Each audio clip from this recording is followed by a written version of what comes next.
All right, let's dive into the world of Bob Camblin. We've got a lot to unpack today. Quotes, poems, sketches, even a YouTube video about his figure four trap, plus a review of his book, The Art of Everything. Sounds like we're in for a ride. I know, right? I'm already intrigued and a little intimidated, to be honest. Well, it's like we're piecing together a puzzle, but instead of a picture, we're trying to understand Camblin's worldview. And the variety of sources we have is amazing. Yeah, it gives us so many different angles. Exactly. It seems like Camblin himself was a pretty complex guy, not just an artist, but a thinker, a philosopher in a way. Absolutely. One of the things that drew me to his work was that blend of art and philosophy. It's not just about creating beautiful things, it's about exploring the bigger questions. Like, what does it all mean? Right, exactly. How do we make sense of this world? That's what he's grappling with. Totally. And speaking of making sense of the world, let's talk about this figure four trap. I have to admit, I was a little confused at first. I can see why. It's an intriguing concept. The YouTube video explains how it works as an actual trap, but Camblin uses it as a metaphor too. So it's not just about literal traps, but about the ways we get trapped by our own thoughts, our beliefs. Precisely. Even the systems we live in. Think about it. We make choices every day. Yeah. But how many of those choices are truly free? Yeah. How much are we influenced by things we're not even aware of? Like advertising and all that? Advertising, social pressure, our own ingrained habits. Camblin's suggesting that we often walk into these traps without realizing it. Okay, I'm starting to get it. So how does this trap actually work? What makes it so effective? Well, picture a classic figure four trap. It's deceptively simple. A few sticks, tension, balance, but when something triggers it, it snaps shut. With incredible force. Yes, exactly. So it's that sudden shift from stability to entrapment. Everything seems fine, and then bam, you're caught. Precisely. And the bait is crucial. Well, it's what lures the animal in. It makes them feel safe. Camblin's suggesting we also fall for bait in our lives.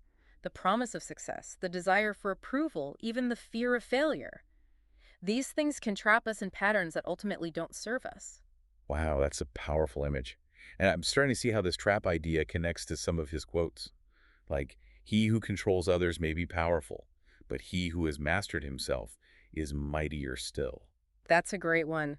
It perfectly captures the idea that true power comes from self-awareness, from understanding our own motivations and recognizing the traps we set for ourselves. So how do we avoid falling into these traps? That's where Camblin's art comes in. He saw art as a tool for understanding, a way of exploring the hidden mechanisms of the world and of our own minds. You know, it's interesting because he actually struggled with the art world itself, right? He did. He seemed pretty cynical about the whole art for art's sake thing. Yeah. Remember that quote, art for art's sake has become art for life's sake. What do you mean by that? Yeah. I think he was questioning the purpose of art in a world that often values novelty over substance. He was pushing back against the idea that art should be detached from life, from real struggles. He wanted art to be more than just decoration or entertainment.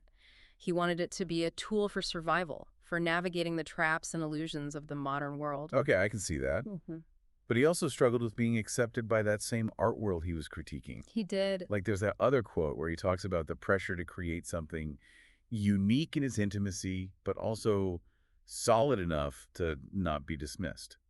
It seems like he felt stuck between his own artistic vision and the demands of a system he didn't fully believe in. It's a challenge many artists face, trying to balance their own creative impulses with the desire for recognition. And for Camblin, it seems like the pressure was even greater because he was trying to do something truly original, something that defied easy categorization. It's funny, because despite all this cynicism, Camblin also seems incredibly drawn to beauty, especially the beauty of the natural world. His poems and sketches are filled with these incredibly detailed observations of birds, insects, trees, the changing seasons. He was a keen observer. He was. It's not just about appreciating beauty on a surface level, though. Remember that quote about finding something in nature that completes you and then surrendering to it? I think he saw nature as a kind of teacher, a source of wisdom that goes beyond human intellect. He was urging us to pay attention to the natural world, to learn from its rhythms and cycles, to find a sense of connection and belonging in something larger than ourselves. There's a real sense of peacefulness in that idea, a kind of letting go of the ego and the anxieties that come with it. But then you have that other quote, the one about the leaf not moving, but everyone feeling the breeze. Yeah. What was he getting at there? It's subtle but profound, isn't it? It is. I think he's pointing to the interconnectedness of everything. Even in stillness, there's movement. Even in silence, there's communication. It's a reminder that we're part of something much larger than ourselves, a web of relationships that extends far beyond our immediate perception. It's like he's saying, pay attention to the subtle cues, the things you might normally miss. And that ties back into the figure four trap, right? Hmm. It's about being aware of the unseen forces that are always at play, both in nature and in our own lives. Exactly. And that brings us to another crucial aspect of Camblin's work, which is, Wait, before we move on, can we just sit with that idea for a second? This idea that we're all connected, even to the things we can't see or hear, it's kind of blowing my mind. I know, right? It makes you realize that there's so much more going on beneath the surface, so much we don't understand. And maybe that's part of the beauty of it, the mystery. Like, we can spend our whole lives trying to figure it all out, but there will always be more to discover. Camblin was fascinated by that, He was. by the unknown, by the limits of human understanding. I just realized something. If we're all connected in this way, it kind of changes the whole game, doesn't it? Hmm. Our actions have a ripple effect. Even the smallest things we do can have consequences we might never fully grasp. That's a profound realization, and I think it's at the heart of what Camblin was trying to convey. It's about understanding the power and responsibility that comes with being part of this interconnected web of life. Okay, now I'm really ready to hear about this other crucial aspect of Campbell's work you were talking about. What was it? The search for meaning. Exactly. That's the other big theme that runs through Camblin's work, his exploration of, his search for meaning and truth. He wasn't satisfied with easy answers or dogma. He was constantly questioning, probing, trying to get to the core of things. And he did it in such interesting ways, using art, philosophy, even those little mind games and illusions he was so fond of. Speaking of those illusions, remember that bit from the book review about the vanishing cigarette? And that structure that only exists to bind itself? Yeah. It's like he's saying reality itself is a kind of illusion, something our minds construct. It's like those optical illusions where you see one thing, then suddenly you see something totally different. It makes you realize how much our perception shapes what we think is real. Exactly. And Camblin seems to be suggesting that maybe we shouldn't be so quick to assume we know what's real.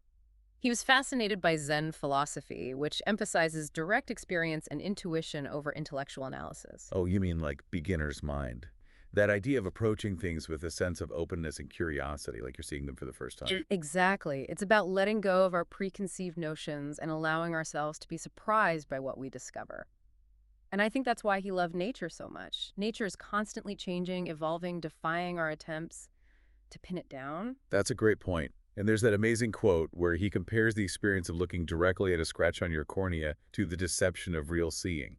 It sounds like he's saying that the more closely we examine things, the more elusive they become. It's like the deeper we go, the more we realize how much we don't know.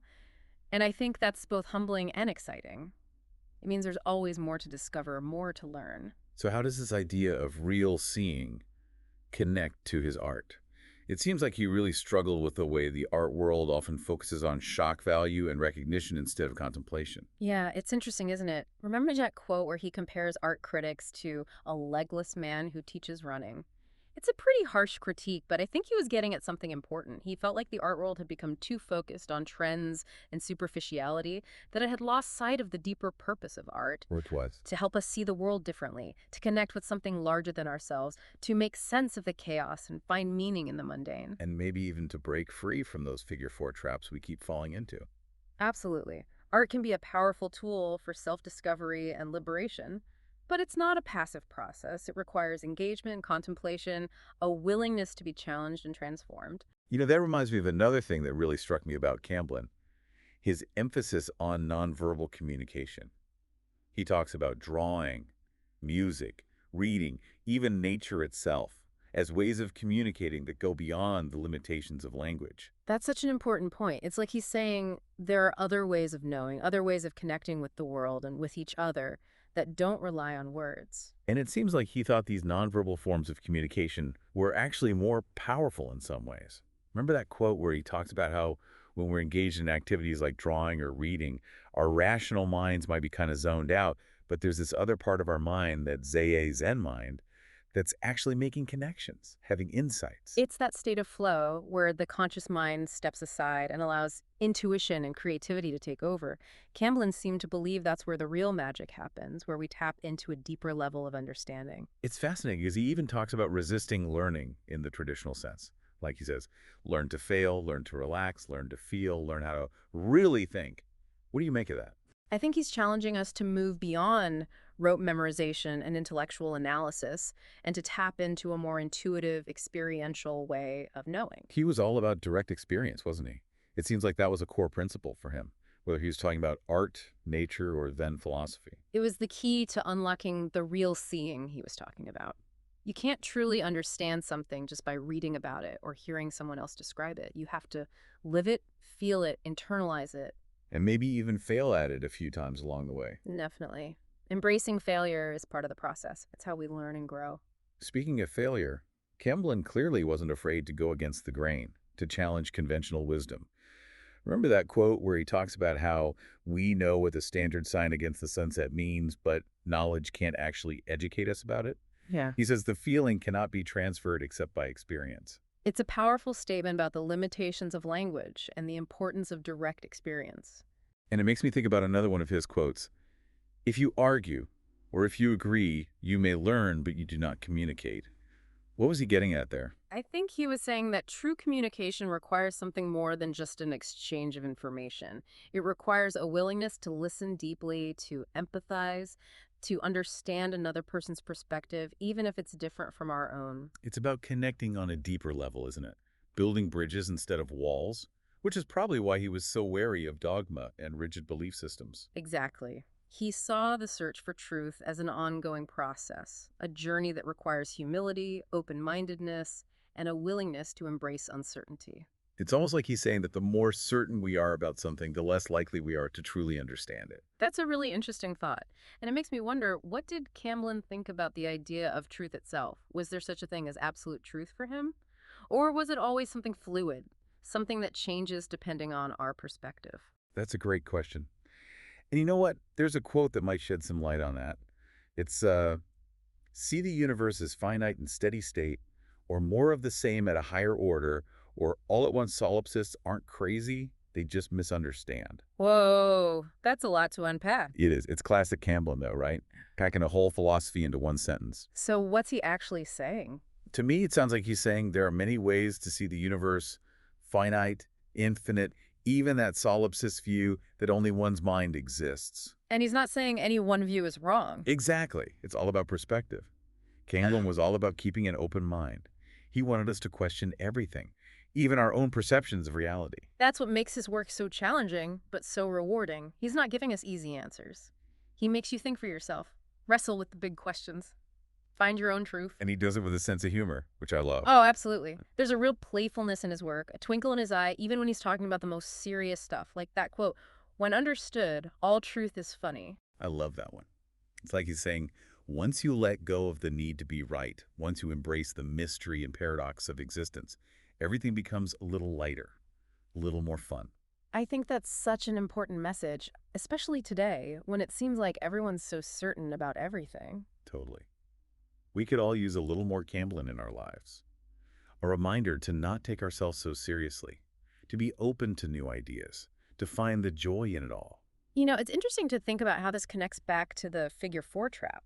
We started by talking about traps as external forces, but Camblin seems to be saying that the most dangerous traps are the ones we create for ourselves. The ones in our own minds. Right, the ones that come from our own rigid beliefs and limiting perspectives. So it's not just about avoiding external traps, it's about freeing ourselves from the traps within. Exactly. And that's where things like art, nature, Zen philosophy can help.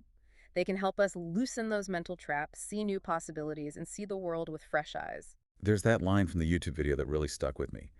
The wise do not fight the trap, they see it before they step. It's about cultivating awareness. Yeah. Paying attention to the things we might not usually notice. And maybe even developing that sixth sense Camblin talks about, the ability to be without a doubt.